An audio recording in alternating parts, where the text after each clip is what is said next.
It is bougie, isn't it? I've never had Fiji water before. You never, that's what I'm saying, like, you know what I mean? If I go corner shop, like, I never reach for the Fiji, you know what I mean?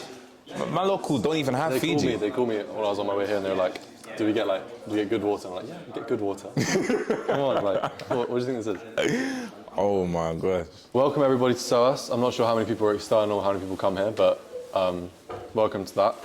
And welcome Ceebo. Thank you. First time here. Yes, how are you enjoying it so far?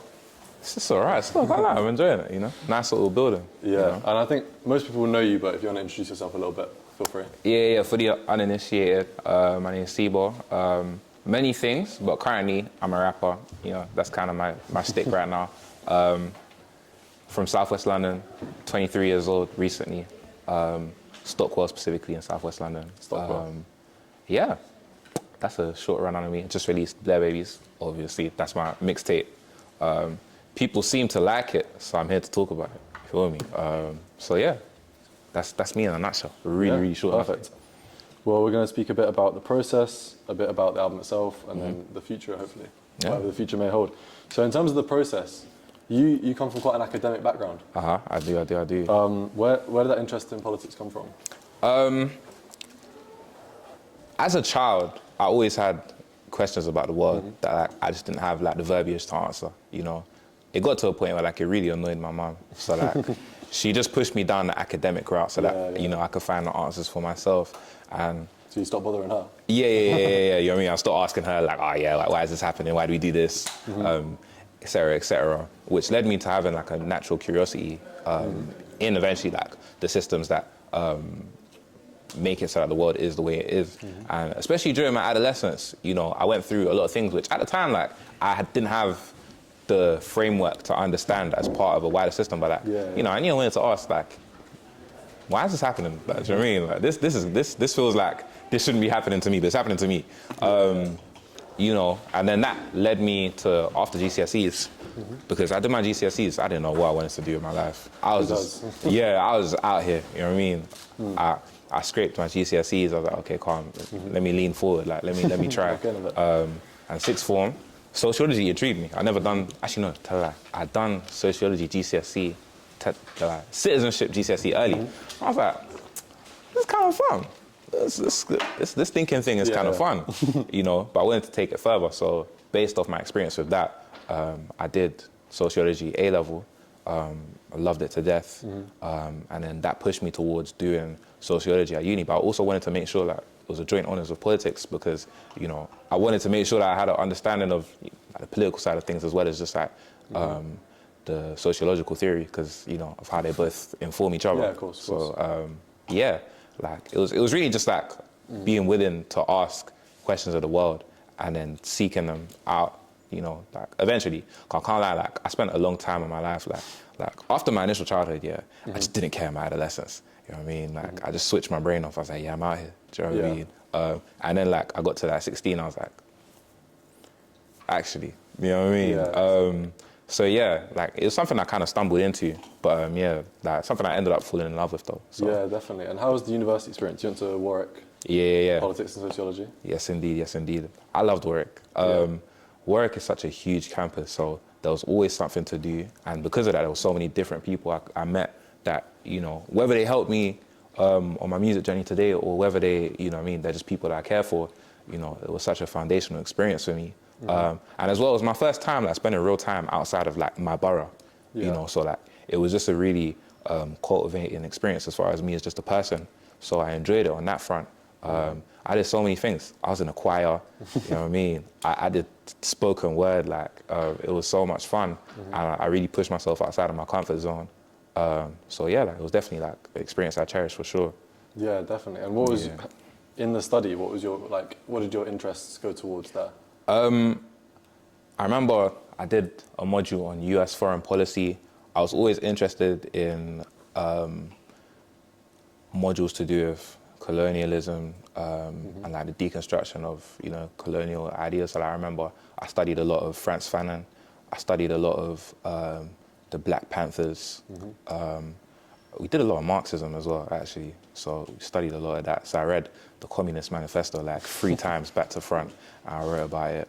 No, that's very SOAS, don't worry. That's So I'm hearing. But yeah, like, I wanted to learn about things that were more specific to my experience in it, you know, because obviously, like, I also did value learning about theories that are, you know, more within, like, I guess, sociological canon. So, like I was saying, like, you know, I studied Leviathan by Thomas Hobbes, and, you know, I studied all the meanings of epistemology, ontology, you know what I mean, all the really, really boring stuff, do you know what I mean? 'Cause I saw the value in it, but I guess I just lean towards more like understanding like the history of the continent, you know, and how like things interacted, you know, throughout history and on a day-to-day to make it so that, you know, me and the people around me lead the lives that we do. Do you know what I mean? How it all comes together. Yeah. So definitely, like, anything that led me towards that, like, you know. Did you have to write a dissertation for that? You know what, yeah? My dissertation was optional. There was like, you can do a dissertation or you can do more essays. More essays? I did more essays. You know Fair what I mean? enough. Because like, it's one of them ones, yeah, like, I had a dissertation topic and everything. Like, I would have had something to write about. What were you going to do? I was going to write about the intersection between Black British music and it being like a representation of like I forget the actual title of it, but a representation of the political wants and needs of Black Britons. Yeah, I mean, does that play a lot into what you're doing now with this? Yeah.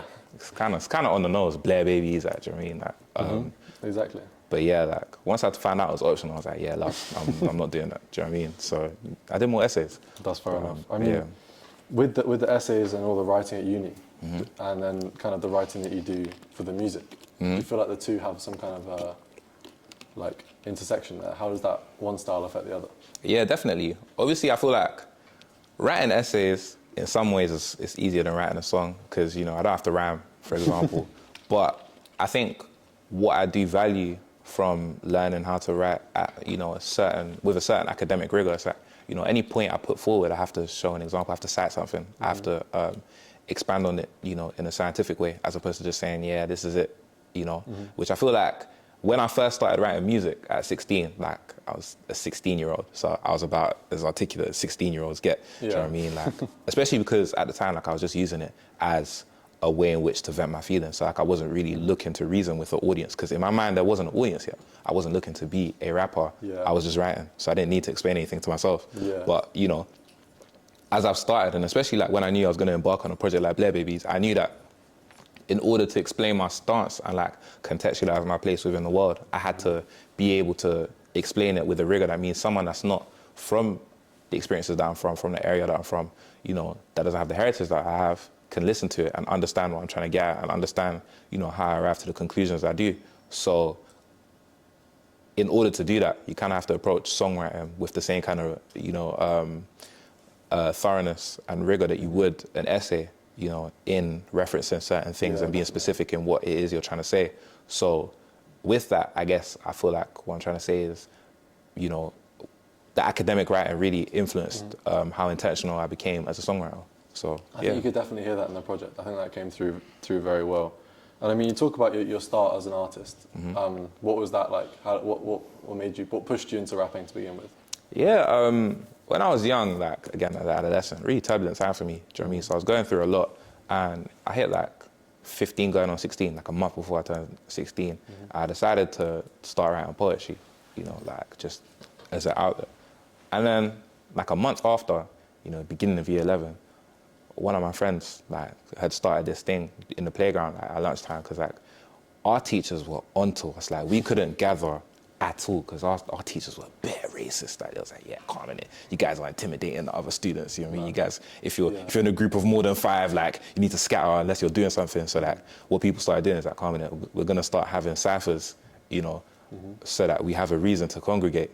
So, you know, that started happening. And I was always at them, but I was never rap. And then one day, like, my boy turned to me, like, I never told him I wanted to rap or anything. He just said to me, oh yeah, like, come rap. I was like, okay, calm. So I wrote down a rap in my book for the first time, you know what I mean? A book that I stole from school. And then I brought it to the cypher, I read off it. And I was like, right, this is hard, man, you should keep going. And then, yeah, like, that's essentially how it started, like, just from that. And then also at the same time, like, I was chasing my own tail as far as, like, a curiosity that was growing for music. Because, you know, at the time, like, I was a tubity guy, innit? So, like, whatever I could rip off YouTube that, like, people in my area was listening to, that's what I was listening to. Whatever was on the radio, that's what I would listen to. But I feel like at this time, I really started to, like, delve into, you know, the classics and the genres that would begin to shape my taste now. So yeah, like through that, obviously I found a lot of rap classics, and then like it made me want to do it. Do you know what I mean? And then that led me down the pathway of becoming a rapper. Even though like the entire time I was doing it, like I didn't know that that's what I was doing. Do you know what I mean? I was just like, wow, this is fun, man. Like, I want to do this. So yeah, it was really something I ended up falling into, you know, as opposed to something that was like a lifelong passion of mine. But yeah. But it's turned out well. Yeah, it's turned out all right, do you know what I mean? What kind of artists was that you were talking about? The ones on the radio, the ones your friends listen to? Oh yeah, like, you know, I was a big drill guy, you know what I mean? I'm from Lambeth, innit? Lambeth is like the home of drill, so like 6'7", like I was born on Newport Road, 6'7" from Newport Road. That's all I ever needed to listen to, do you know what I mean? At 12 years old, you know, I was listening to that, you know, Harlem, it's just basically every drill act. But then also at the same time, like, I was listening to what my mum would play, and like, you know, after Tupac and Biggie died, like, she fell out of love with rap. It really hurt her. So then she was like, calm, she's on this gospel thing, no secular music in the house if it's not Congolese. Yeah. They happened before I was born, innit? So by the time I'm conscious, you know what I mean? She's got a house of smash. So I was listening to a lot of Congolese gospel, because I'm Angolan, but the tribe I'm from, I'm Mukongo, which is like a tribe that is also in Congo, do you know what I mean? So like, we share the same language, we do a lot of the same things culturally as far as food and traditions and all, which obviously extends to music. So yeah, I grew up listening to a lot of that. And because I grew up in the church as well, like a lot of just traditional gospel, whether it be, you know, Black American or otherwise. And then as well on the radio, I love Capital, I love Kiss FM. So like, when EDM was a big thing in mainstream music, like Disclosure and Sam Smith and Dempsey's, that was me all day, like, do you know what I mean? So I was listening to that, you know what I mean? I had a little brick phone with like wires from the corner shop to where like the signal was bad, like you'd have to wave the phone in the air and find the right spot to hear it properly. That was me for like 6 years. So yeah, like those are like the initial, that was my taste before like I started listening to music. Yeah, properly. I was gonna say, what you listen to when you're younger often like influences you later on, and you can hear that a lot in your music. I would say with the first two things you mentioned, but then the EDM, like, what is that the next thing? Where's that so glad you said that. I mean, that is the next thing, isn't it? I was just reeling everyone in with like my first few projects.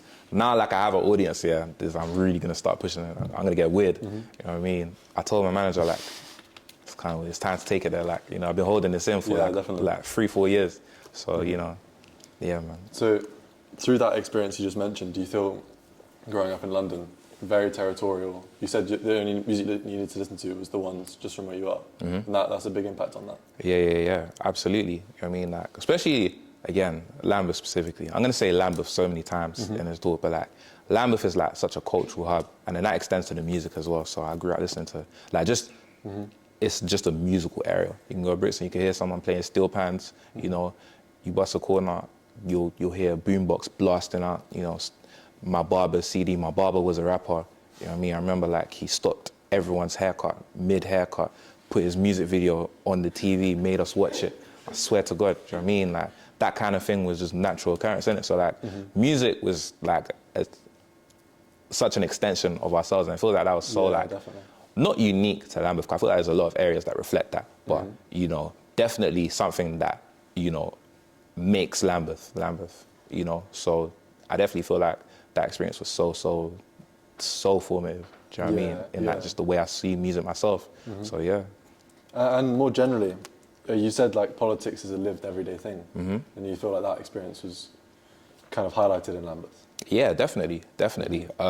Because even before like I became like politically aware, like, you know, had an understanding of certain ideologies and frameworks, like, the people around me were politically like switched on, reactionary, but you know, they definitely had their opinions, thoughts and feelings, as well as knowledge about, from and in the world. So, you know, like, I remember my school, very black, you know, predominantly black actually. So it's like, we used to take a lot of liberties as far as like the curriculum. You know, we used to have a Rastafari, local Rastafari that would come into school and take like a select few from our class and just teach us about being black, you know what I mean, black history and Egypt and Mansa Musa and all these things. We was in year 5, so like a lot of it just wasn't sticking. But like, you know, the fact that it was happening, like it definitely planted the seeds in my head anyway, insofar as like, you know, the things that I go on to say in my music later on. So it's like, it's something that was like, I guess it wasn't as explicit as the music, but it was always there. Do you know what I mean? As influential, you know, in my life. So yeah. And I mean, a lot of the topics are really heavy, the lived experiences you've spoken about. Like that weight, how does that impact you while you're making a mixtape like this? Oh man, you know, I have a lot of conversations with my collaborators, yeah, because like, one thing that like people don't know about like musicians, yeah, or maybe they do, innit? Maybe we're just deluded, but like we're so anxious insofar as like, right, like how will people take this? Is this weird to say? Will they understand this? Do you know what I mean?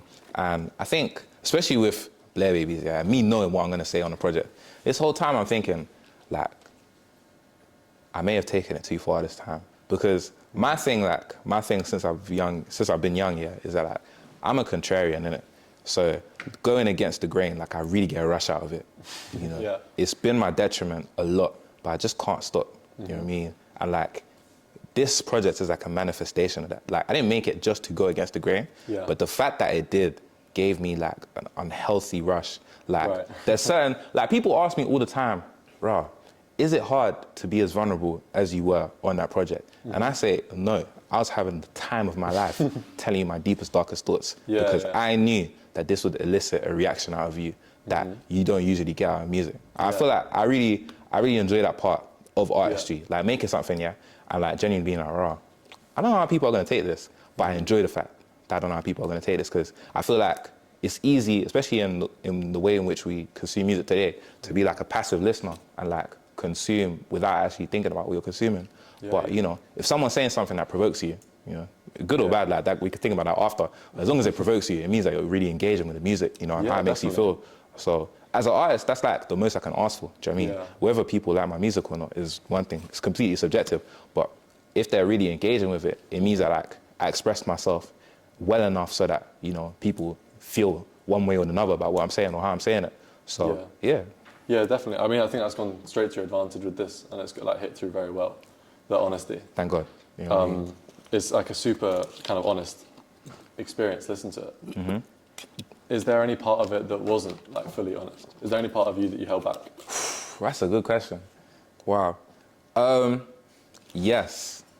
You know, I was talking to my manager about this, and like, people think I'm joking when I say this, like people think like I'm being like tongue in cheek, but like I'm actually like a really funny person, and like I'm actually like, this project is so serious, like from top to bottom. Like there's not one joke I tell. Do you know what I mean? And like because of that, the way in which people talk to me and perceive me, like even when I do interviews, they always ask me these really heady questions, like these proper philosophical questions. I'm like, raw, like I wasn't even on that today. I was trying to, you know what I mean? Like I came in to have fun, you know. I'm a fun lover, like I'm a thrill seeker, do you know what I mean? That's my thing. But like, I put that to the side in order to engage with like the things I was saying in earnest, innit? Do you know what I mean? But I feel like it's had the adverse effect here. Like people take me way too seriously, innit? To the point, where like when people see me like with my friends and like I'm having fun, you know, it's like it was weird to people. You know what I mean? Or like when I do something that's completely within my character, because they haven't heard it in any of my music this year, they'll be like, right, like why are you doing it? And you know, I was telling my manager like, I need to go all the way the other way next year. Like, you know, like I messed up. I just took it a bit too seriously, you know. But that's the part that I held back. Everything else is there. It's in the music. Like, do you know what I mean? So yeah. Yeah, definitely. I mean, is that the next move then? Yeah. Do you know what I mean? 'Cause I feel like, okay, calm. You know, I feel like I've proved myself as far as like my artistry. You know, and being able to make a project with like an ambitious concept, and you know, like it being musical to the degree in which it is. It being like me being technical as a rapper. Like I did that, innit? Do you know what I mean? And like, I feel like if I do it again, like I won't be able to funify myself. You know what I mean? Like I'll just have to do this like over and over again. And like I told you, I'm a contrarian, innit? I enjoy breaking the mold. So if I set myself a mold that I can't break, I would just have to retire. Do you know what I mean? So it's like, you know, in order to avoid that, next year, I'm taking it the other direction, you know? Like I'm still gonna retain things that, you know, people love about Blair Babies insofar as like, you know, the songwriting and like the technical ability. But as far as like what I have to say, you know what I mean? Yeah, I mean, I think that relates a lot maybe to how like someone like Dave came about. And I feel like people had that same expectation for him and he's managed to break out of that. So I think it's definitely, you know, it's there, the framework is there to have a bit more fun now. Yeah. You know what I mean? It best be in it because it's happening regardless. Yeah, so, true. you know, whether everyone likes it or not, like, you know, we're there. But yeah. I mean, the next thing I'm going to ask you about is like deep philosophical things about the album. Right. So, you know, maybe we'll have some more fun at the end. But to go to Blair Babies, could you just redefine Blair Babies, the term? Quickly? Right. Blair Baby as a term refers to everyone that was born, you know, under Tony Blair's administration, so from 1997 to 2007. And the reason why I marked it out as a time period or as a generation, you know, is because I feel like everyone born within that time is on the cusp of like a lot of, you know, things historically, insofar as that we missed bare important things that just happened, you know what I mean? The fall of the Berlin Wall, you know, Thatcher's administration, you know what I mean? Whatever your opinions are of that.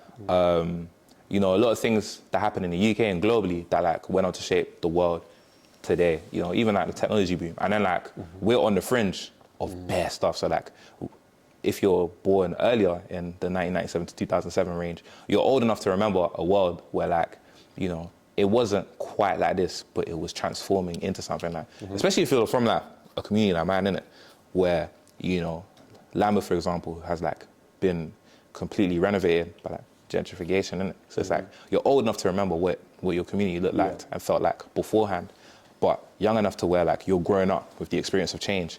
You know, you're growing up into COVID and Brexit and all these things that like are shaping our lives now as young adults that like you didn't really have a say in. You know what I mean? You didn't really like, you just spawned one day and then Brexit happened. I'm like, rah, do you know what I mean? I had no say in it. Literally, you know? And I think that, as well as, you know, us being like initiated as like the first generation to like grow up fully with technology, whether it be TV, phones, iPad, and social media, by extension of that, means that the way in which we cope with the, you know, life and the way in which we see the world is like starkly different to the generations before us. I felt like it's something that's gone a bit undocumented musically anyway. Like I see a lot of scholarly articles and think pieces about it, but it's not really something that like, there's no body of work that I feel like spoke to that specifically in this country. And I was like, yeah, I should probably say something. So I mean, media in general as well. Yeah, literally. So, you know, I thought that it was unique enough to where like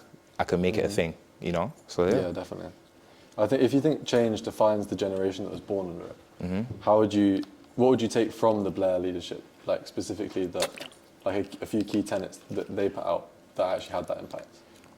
It's mad, you know, because like people expect me to like hate Tony Blair, yeah, which I do, but like for different reasons. Do you know what I mean? Like, obviously, my mum tells me all about life under Tony Blair, and she tells me about how like wow, NHS waiting times used to go in and out. You know, she used to tell me about like all the schemes that were set up in my borough, all the things that helped her as far as like, you know, the expansion of the welfare state. And like really pushing into that. But then also I'm young enough to where I grew up with some of the things that, you know, Blair put forth. So like Calm in it, him charging into Iraq, you know, and how that shaped. First of all, yeah, like how that changed like the budget on what money was not going into. Do you know what I mean? How, you know, policing and like his brand of policing specifically, like kind of like shattered neighborhoods like mine, innit? And what it did, you know.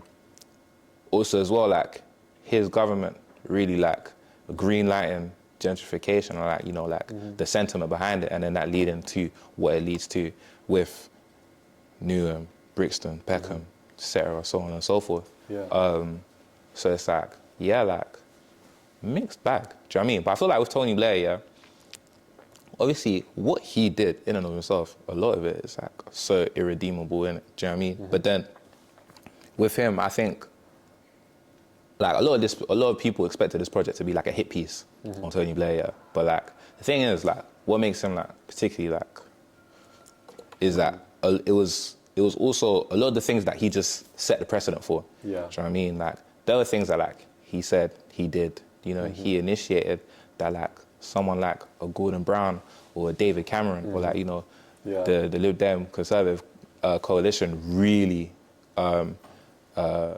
put the nail in the coffin on. Yeah, So, definitely. do you know what I mean?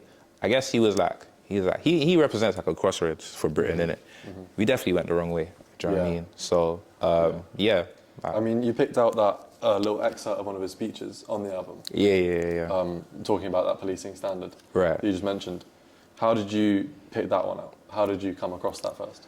I got like 3/4 of the way through making a project. I realized, if I'm someone that like doesn't have the disposition that I do or like doesn't know what I know, like I'm probably not gonna know why like this project had to be called Blair Babies, innit? Because like, if you just take the music as it is without me explaining the term Blair Babies or without having like, you know, him speaking to contextualize why I'm picking out this as like a pivotal time, then like it kind of falls flat.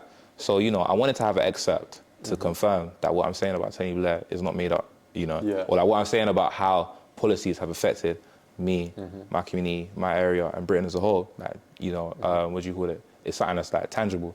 So I actually got into contact with a friend of mine who, for his own reasons, like, do you know what I mean? He never told me why. He just said, yeah, like I'm collating bare stuff on Blair's administration, you know? Yeah. I asked him why, he just didn't say, he's like, yeah, I'm just doing it.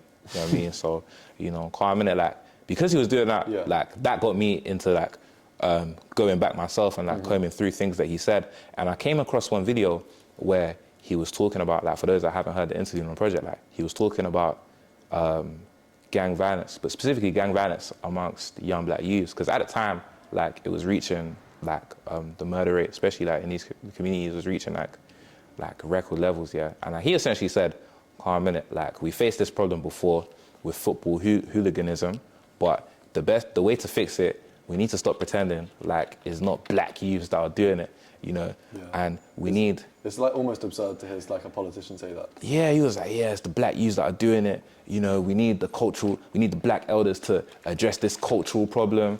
I was like, they let him get this off, like, with a microphone, like, you know what I mean?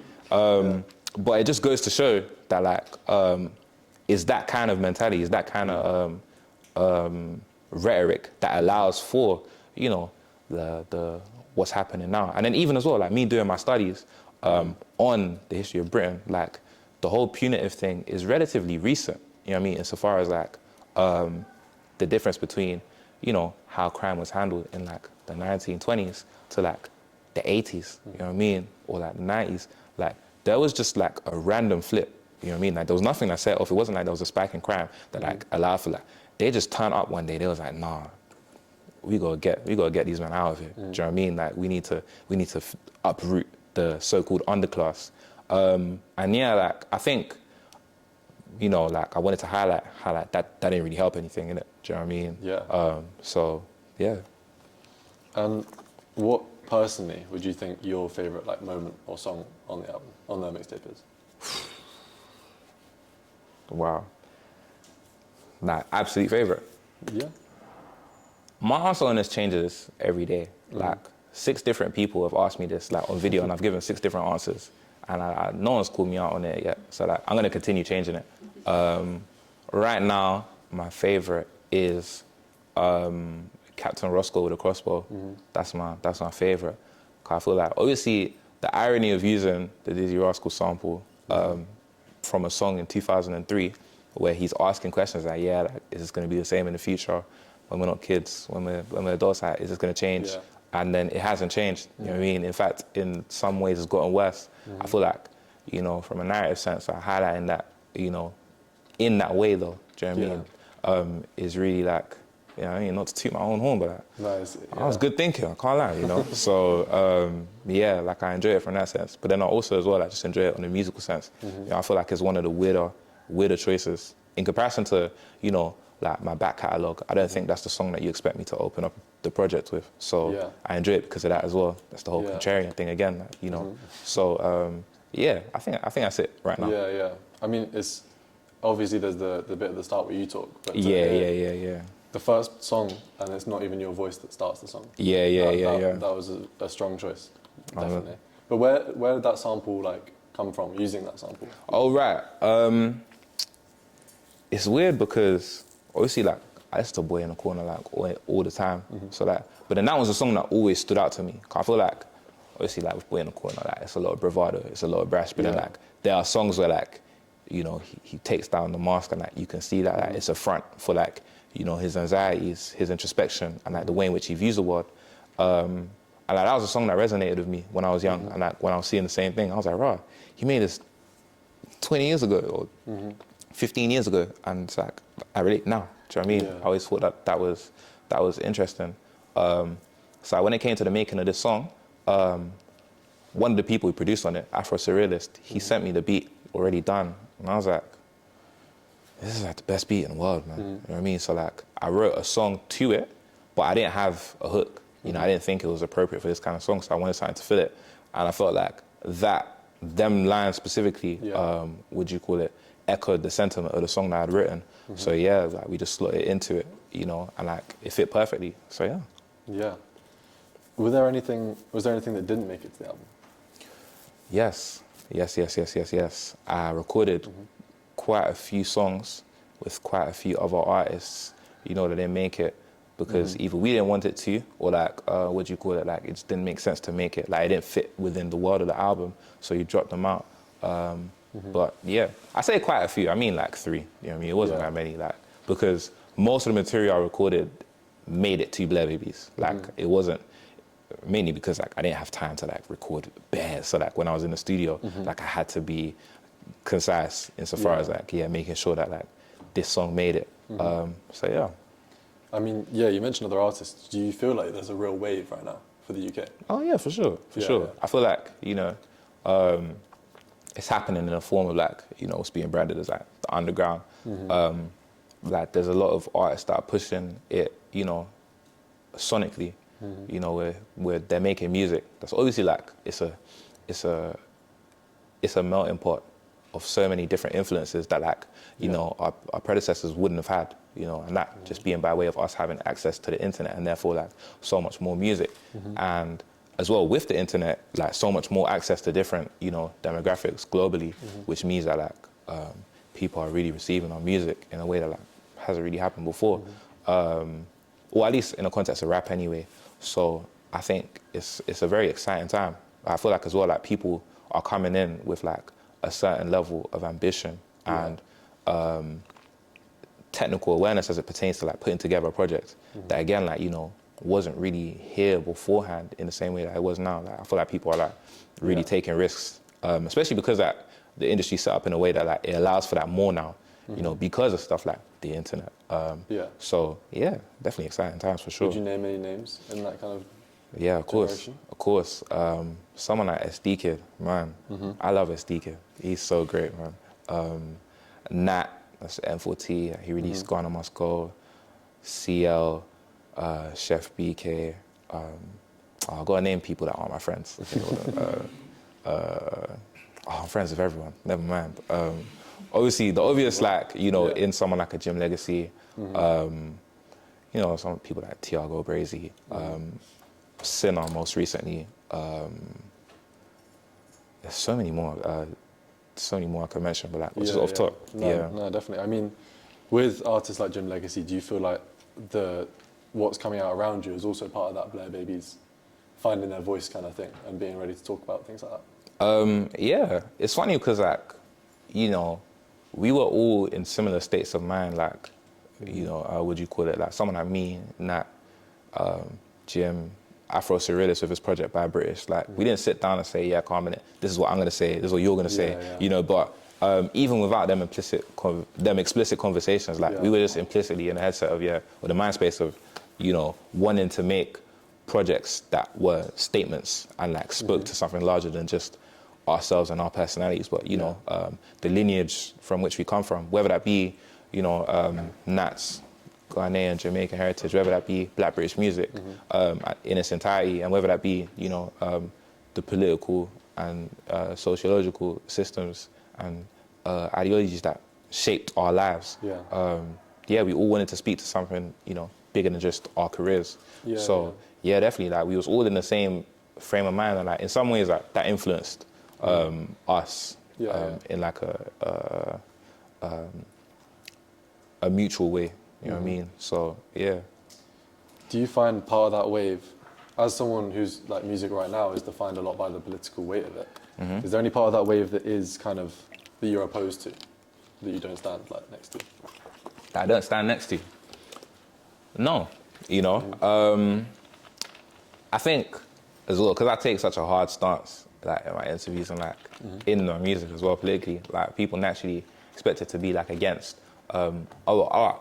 But I don't really see it that way. I think I see all the music being made right now as a reflection of like real people and real ideologies, you know what I mean? Whether or not they're good or healthy, that's what Blair Babies is about at the end of the day. Do you know what I mean? I spent like 45 minutes asking that. But I think everything has a place to exist because I feel like art should serve as a document of the times. And it's like, you know, I'm not really in a position to say what's worth documenting, what's not worth documenting. Because, you know, when people look back, like, you know, I think it's our job to have provided like as holistic a picture as we can. And that includes, you know, all types of people making art that's like reflective of themselves, regardless of whether that's something that I would do personally, like, you know what I mean? So yeah, like there's no one I can say, yeah, like I'm against them, like they shouldn't make music, because I don't really feel like that about anyone. So yeah. I mean, art, I think in the UK has always reflected the times. That's such a big part of it. And I mean, to me, it seems like we're coming to another 30-year cycle. Like 30 years ago was kind of that Cool Britannia, Oasis. Kind of a lot of them were born under Thatcher. Yeah. Or like very influenced by her thing. And then 30 years before, like the Beatles. How would you like compare necessarily the Blair Babies and the kind of Thatcher's children artists who are so prevalent right now in media, like they're dominating it all? Well, I think, you know, there was like an optimism, you know what I mean? Like, you know, before our time, there was like a feeling that things were changing for the better and things were like in a good spot, you know, and like a pride in the values which the monarchy or politicians espoused that represented Great Britain, you know. Whereas as far as like Blair Babies, we're born after that. And like, you know, like I say this to my manager all the time, yeah, but like, whenever I talk about my life story to people, like they always look at me with like bare sad eyes. You know what I mean? I'm like, raw, like, something went wrong. You know what I mean? Like, insofar as like Britannia not being something that everyone was allowed to buy into, you know, whether that be in a literal sense, insofar as like me and people that have my background, as far as like being first, second gen immigrants not being viewed as really British, or whether it be, you know, like our lives go in a certain way insofar as like policing and a lack of investment and, you know, cut downs on, you know, the welfare state and things like that had, you know, genuine impact that we felt in our lives because of, you know, in part like the values that you espouse to be for every Brit. They didn't count for us, and I feel like, you know, our communities thrive and exist in spite of these values and in spite of this optimism, not because of it. And, you know, all we can do as artists and all we like strive to do from what I've seen is, you know, show our lives as is, you know, like with the grit, with the dirt and all. So yeah, I feel like where 30 years ago in Britpop, it was optimism. I feel like with this, I would say it's still optimism, but it's defiance. You know, we're here in spite of, not because of. So yeah. Yeah, definitely. And I mean, going forward, as kind of everyone in this generation grows up, what do you think that future looks like when the Blair Babies are the ones kind of really dominating the cultural scenes and the political scene as well? I feel like, you know, with a lot of people that are like producing art, yeah, like a lot of them are products of their environment, but then they will always be products of their environment. So I feel like a lot of people who are producing art, like once their environment changes, you know, their stance on things will change, you know. Like I was talking to an elder of mine, would you call it, and he was telling me about how a lot of grime MCs are like secret Tories, you know. Really? Yeah. Like obviously, like they state their whole claim on like being like anti-authority, but like they actively vote Tory, you know. Do you want to name drop anyone? No, you know what I mean. You know what I mean, like. But I think it just goes to show that, you know, for better or for worse, like a lot of people's viewpoint is, you know, like it's based in their reality versus like a bigger vision of what the world should be like and their place in it. Do you know what I mean? It's just like calm in it. Things are like rough for me As soon as things are not rough for me no more, I mean, living la vida loca, do you know what I mean? So insofar as like what 30 years looks like, I feel like, you know, a lot of my peers are now beginning to reap the benefits of their hard work, which they deserve, you know. But I'm aware of the fact that, you know, change in class, a change in environment, change in network means ultimately like a change in perspective, and therefore a change in the things that like you view as important. So, you know, someone who may feel like it's important now to make a defiant statement about, you know, being here in spite of, may not feel that way as a millionaire, you know. Not to say that that's going to happen to everyone. It's not going to, but there's definitely going to be more than a few. So I feel like with that being said, the cycle's due to repeat. Like, you know, I don't think it's going to go into like a secret third place. I feel like, you know, like you said, we operate in a cycle. So, you know, there's optimism, then there's defiance, you know, whether it was punk, grunge, grime, drill, you know. It's just going to take another form, and we will become like, you know, the old vanguard. But yeah.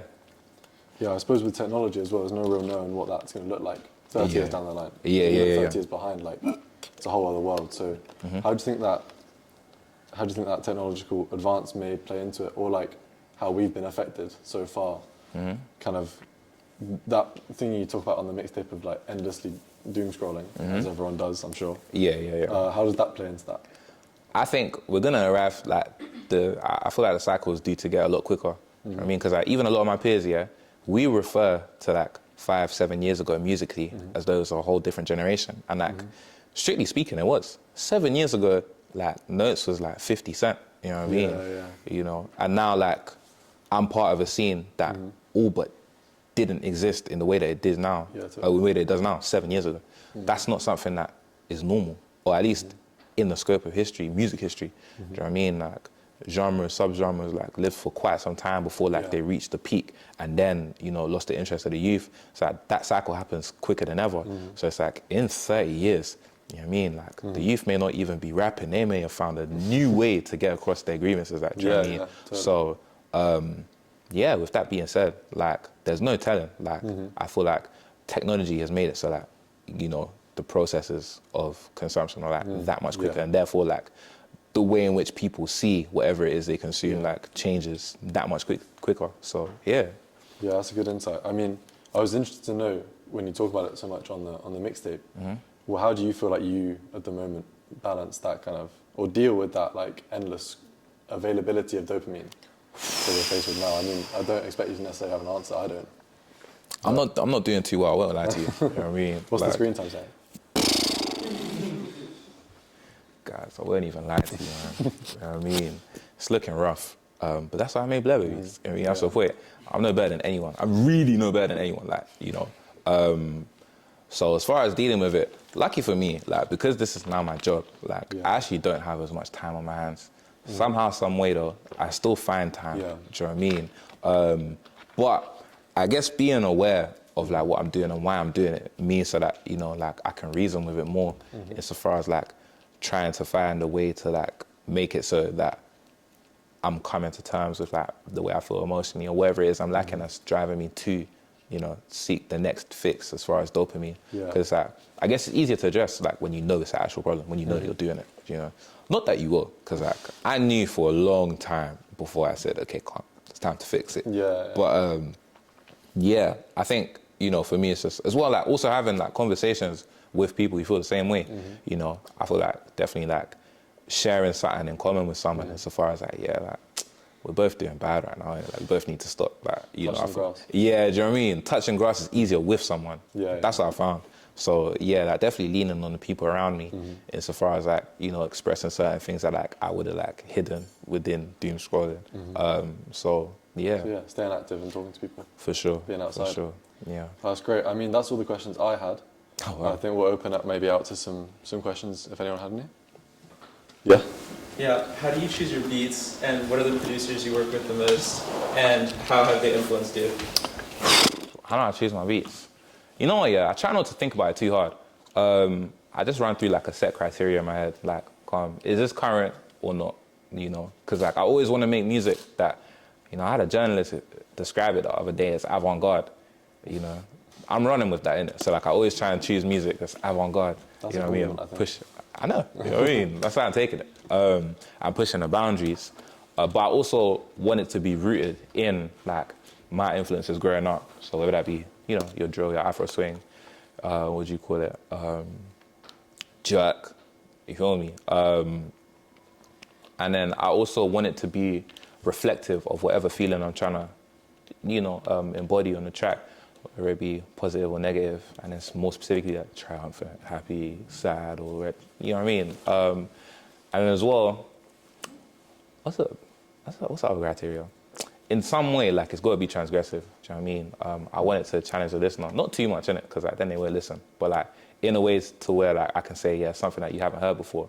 I was also, as far as like who I work with the most, obviously, GM Legacy, Chef BK, Londo, actually, he's become quite a frequent collaborator, and Realist, he mastered my whole tape.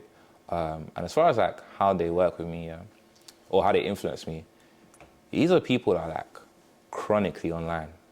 Like they see everything, and like the music they listen to is as unbelievably weird. You know what I mean? Like they play me and show me things. I'm just like, what do you want me to say? You know What kind of stuff? I couldn't even describe it to you. Like it's just noise. You know what I mean? Like of all, like rooted in all things, whether it be like rock, rap, like they always manage to find like the weirdest iteration. Like genuinely something like with a time signature I've never heard before, or using a sound in a way that I've never heard, like, you know, really pushing it. Because like they get that kind of kick out of, you know, originality in it, regardless of execution. That's what I found out about them.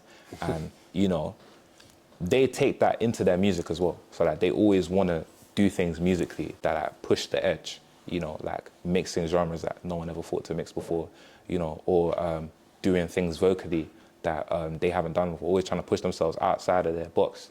I feel like that's something that I've taken on myself. You know, I always try and approach a track with, okay, calm, what new can I add to the repertoire of Ceebo on this track versus, you know, I feel like it's one thing to make a good song verse. I feel like that's easy, do you know what I mean? Like, people say like, oh, like, I wish I could rap. Everyone can rap, you know what I mean? Like, it's not hard at all. But the trick comes in presenting it in a way that like is, you know, genuinely transgressive in it. And like, in order to do that, you need to listen to music that's just fried. Like, you know, I feel like that's definitely something I picked up on, just like spending that much time with them in the studio or just outside of it. So yeah, that's how they influence me, for sure. Any other questions? Yeah, over here. So like, I don't want to say you were at the start of your career, but like, it feels like you kind of are, right? Like you've got a lot of traction, you've got so many fans out there that literally just don't know you yet.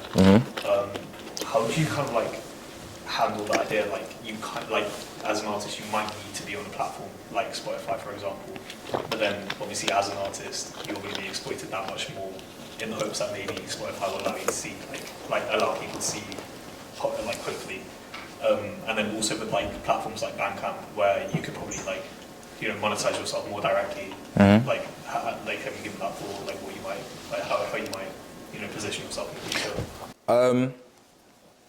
You know what, yeah? When I started music, if someone told me this is how much you're gonna be exploited doing music, I probably wouldn't be doing music. You know what I mean? I say that to people all the time, like guys, oh my gosh, you know how envious I am of my friends that have salaries. Yo, chasing up an invoice when you really need that invoice money, wow. You know, I say that to say, like, I'm constantly aware of the fact that, like, the job of an artist, specifically a musical artist, and specifically a rapper, is like one that's like super precarious, isn't it? There's not like guaranteed stability or longevity in it. You know what I mean? I'm all right now, but wow, next month could have something dark for me. You know what I mean? God forbid. But with that being the case, yeah, like knowing that engaging with music in the way that I do, like in a traditional way, like, you know, using streaming platforms will mean that calm, like my star rises, like more people will know of me, but like that doesn't necessarily translate to like being in a better position financially. And it's like, you know, the question that me and my manager always ask ourselves is like, how are we gonna translate attention into, you know, like monetary gain, you know, to sustain ourselves.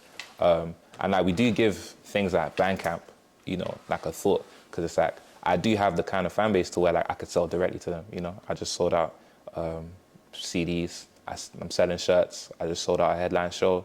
Well done. Thanks. You know, oh guys. So yeah, like I'm always thinking along the lines of, you know, turning that attention into something that's more stable, because, you know, Spotify like is paying like for every stream like 0.001 pennies. Do you think it could be a point where you get to a point in your career where you're like, you know, I'm comfortable now, I've got a strong fan base, I might just pull my stuff off of Spotify? Because like some artists do that. They get to a point where they're like, actually, I don't need this platform as much as they might need me. Mm-hmm. I'm super open to doing that, especially because like, you know, like the more time you spend in music, yeah, like the more you learn that like everyone that's like essential to like your career is like super evil. You know what I mean? Like when I found out like Spotify CEO's investments, yo, that's like cartoonishly evil. You know what I mean? But then, you know, because I still got council tax to worry about right now, like I just cannot pull it yet. But me and my manager always talk about putting ourselves in a position financially where we can more treat our art like the art it is versus it being commerce. Obviously, we're doing art for commerce, but, you know, that's under duress.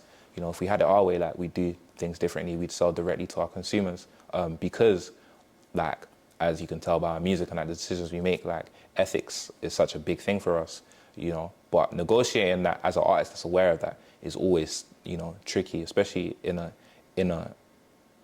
climate where anything you would need to distribute your music and like scale, like it's like shaking hands with the Illuminati, like every single time. Like, do you know what I mean? It's crazy.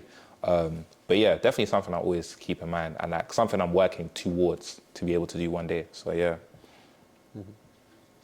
Any other questions? Yeah. You got a favourite food spot in Lambeth? A favourite food spot in Lambeth? Patty King.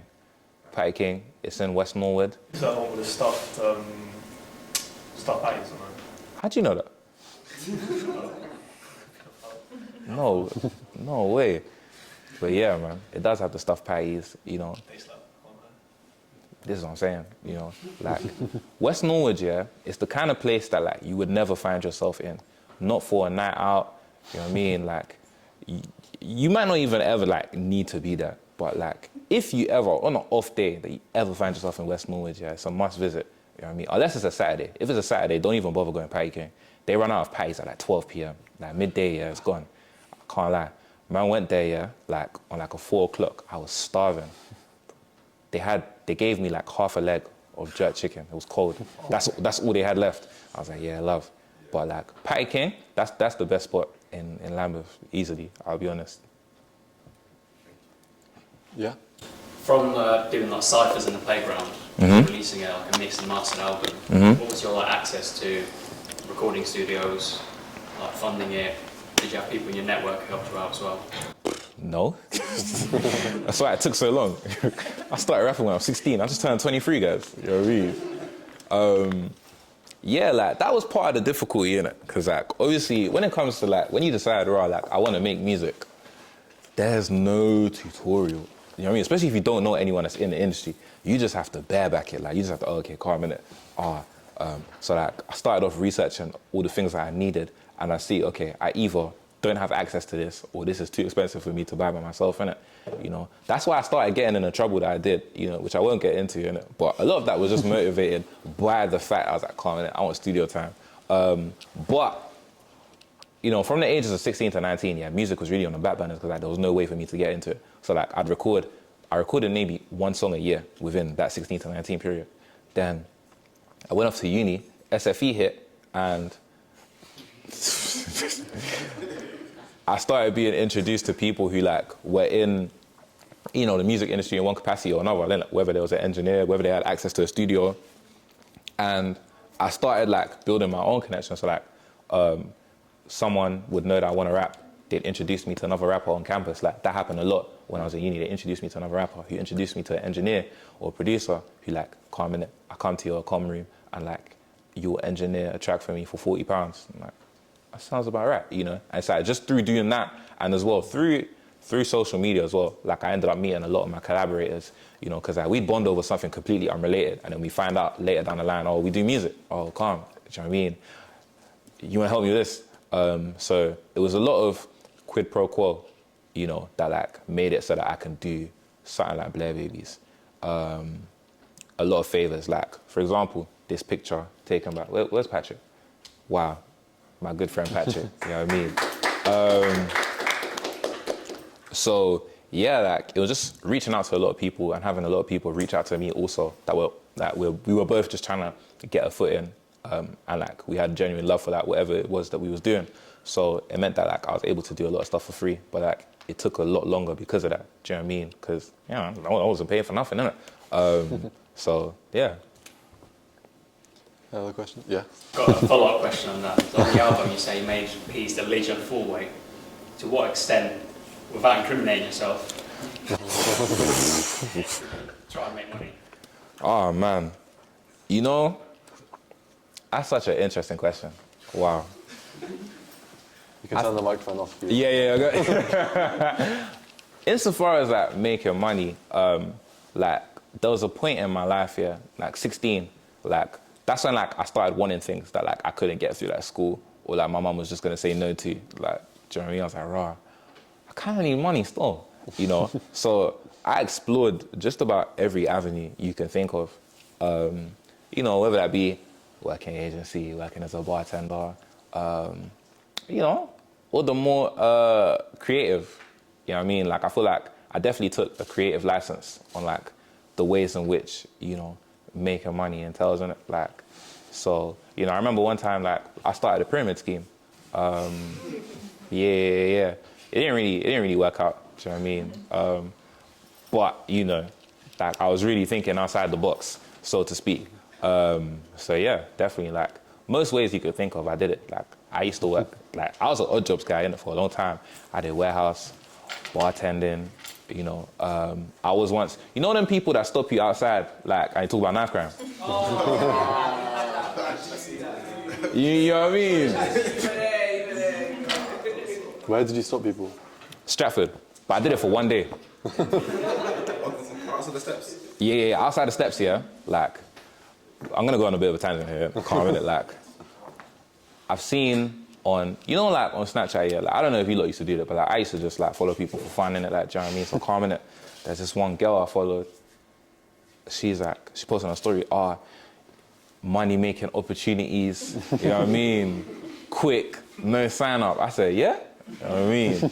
I messaged her, and she sent me details. She's like, come to Stratford. The rest of it. She hasn't really elaborated in it. Obviously, in my young mind, this sounds like the crack, like, yeah, like, you know what I mean?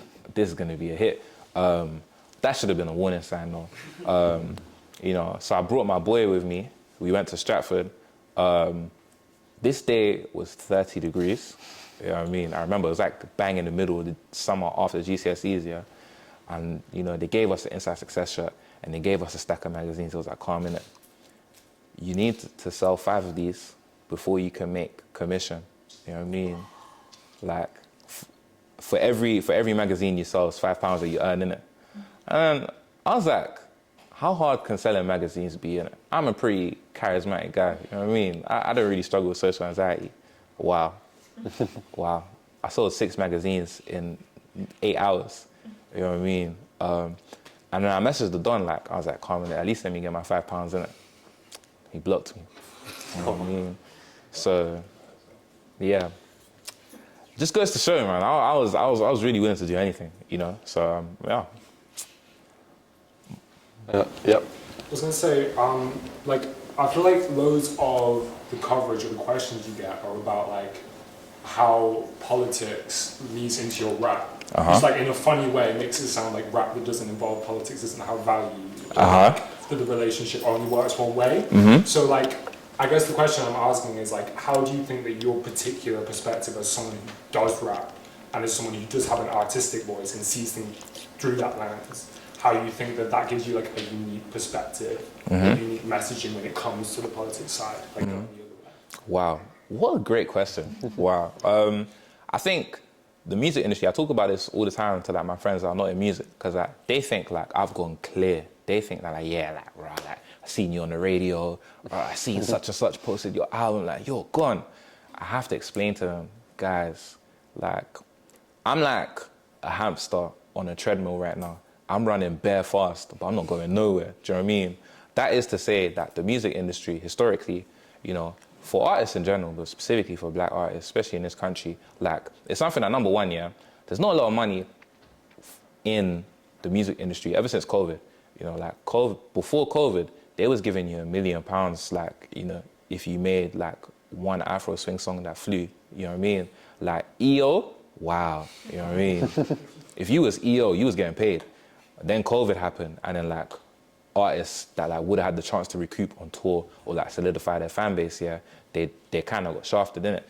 After that, the industry was like, yeah, love, we're not giving no one that no more. Do you know what I mean? So insofar as like our access to having like the money to do certain things, that was like cut in half. But then also the ways in which we make money. Streaming, that's the main way people engage with music. Like I said earlier, you're getting 0.001 pennies off a stream. 1 million streams makes you £4,000. Then you got to bust that down 15 to 20% with your manager.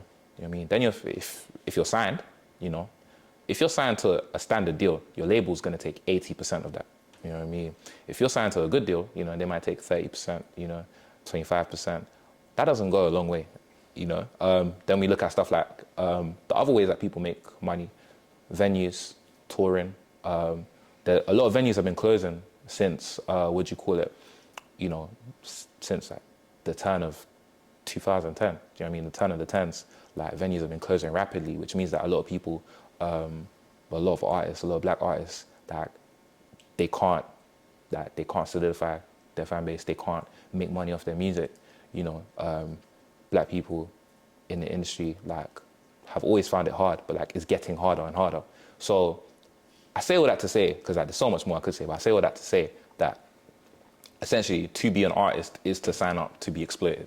Like, you know, you're getting ganked. You know that, like, you know, they're extracting more value than they're adding. But like, you agree to that in the hopes that you get to set up a situation where you can now do that to someone else. Like, that's the whole thing. That's being an artist. And that means that, you know, you see how your actions as an artist begin to change because of the culture or the industry that you work in it. You, like me, I understand very well like why people do and say certain things to me. It's like, you know what, yeah, I'm gonna choose to not take this personally because I know the job that you work means that you have to say something that would mean that, like, if I agree to this, I'm agreeing to a slave deal. You know what I mean? I'm gonna choose to believe you don't hate me. Do you know what I mean? But I guess what comes with that is an understanding of the fact that, you know, as much as an artist, as much as someone as a, you know, industry exec is a product of the, you know, the system that they're in, so are we all. You know, we're all, whether we think it or not, like, we're all products of things much greater than ourselves that influence the way we think about ourselves, the things we do, the things we consume, and other people in such radical ways that we may not pick up on a day-to-day. I feel like being able to observe that in my day-to-day life in music means that, like, talking about it, you know, through the rest of life, like, it's something that comes easier to me than maybe someone else, you know? So I feel like that's how it's influenced, like, the way in which I see life. So, yeah. If that answers it. Okay, thank you. Yeah, other? In your intro, you talk about how our generation is a generation of constant consumption. In light of that, what is satisfaction or fulfillment for you? When I get an answer that's like not consumption, I'll let you know, innit? Do you know what I mean? Because right now it's still that for me. But what it should be, you know, is community. You know, I feel like we live in, like, particularly individualistic times, innit? Like, post-modernity, you know, that's kind of the thing now. As long as you're successful, as long as you're earning, as long as you are doing all right and the people that you care about are doing all right, that's all that matters, you know? But I think, you know, that makes it harder for us to affect change on a large scale, innit? Do you know what I mean? When I talk about the things I do in my music, yeah, like, if I just had a conversation with, like, some of the people I grew up around with, like, some of the people I fraternize with, they'll be like, yeah, but so what? Like, I remember I was talking to someone the other day, yeah, this is one of my closest friends. Like, he said to me, I think I'm a bad person. I was like, why do you think you're a bad person? And then he was saying that he had a conversation about, you know, a girl that he's talking to that, like, was talking to him about, like, social issues. And then, like, he could think like, yeah, like this is wrong, but like, do I care? And it's like, wow, that's a lot. You know what I mean? And I think, you know, the only way to really push back against that like lack of care is to like, you know, like really commune with each other, innit? Like really like share in each other's life experiences and like engage with each other in a way that like fosters that kind of empathy. That means that like, you know, we don't have to lean on like assumption to like fill like a void. You know what I mean? Like that's what like the community is for. Do you know what I'm trying to say? So yeah, that's the appropriate answer, innit? Like, you know. Any more questions? Yeah. Obviously, you mentioned community is really important to you. Mm-hmm. My question to you is like, you also mentioned your fellow peers as well, in professionally, musically as well. Mm-hmm. I wanted to ask how important is community in the music scene as a professional artist? It's everything, innit? It's everything, you know. As an artist, I'm only a sum of the artists I collaborate with, you know, whether that be producers, engineers, other rappers, singers, anything, anyone really, you know, like, obviously we as rappers are like the front men, but like what's running behind us is, you know, a whole world that contributes, a little ecosystem that contributes to like the brand of whoever the artist is, and like we are only a sum of them parts, you know, which means that like we wouldn't be us without having conversations with fellow artists, without, you know, being in rooms and like being able to pick each other's brains, without having people that are able to like fine tune our ideas, without having people that like engage with us on a creative level and challenge us, you know, to like dig deeper insofar as our expression. So I think community is like essential to like, you know, the things that we end up producing. So yeah, I definitely think it's like invaluable. And then one last question. Oh wait. You commented obviously like post-COVID, it's been like really difficult to like create creative spaces for people to like show themselves in. Mm-hmm. I feel like something that like especially grime MCs have shown is their ability to like show themselves in different like arenas. So like literally in the middle of a rave or like a full produced album or something. Mm-hmm. So like, do you see yourself possibly entering other like music spaces? And then also right at the start you said I'm a rapper for now, or something to that effect. So like, what other do you have any other mediums that you do like to like, you know, express yourself creatively in? And then sorry, one more thing. What was your spot in Warwick? Please don't say smack. Was it smack? I didn't have a spot in work. I was really a Midlands hopper still. You know what I mean? If I had a spot, it was Leicester. Wow. Raw. Sorry, you know what I mean?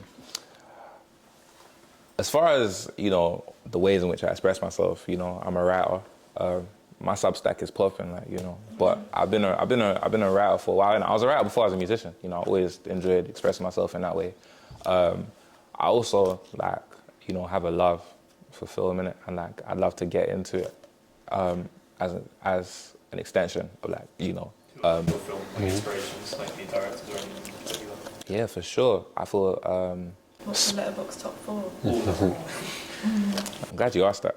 My top 4, if I'm remembering correctly, is Lahane, Kung Fu Panda 2,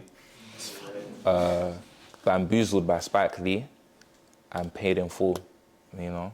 So that sums me up, you know what I mean? But yeah, what'd you call it? That's my top 4.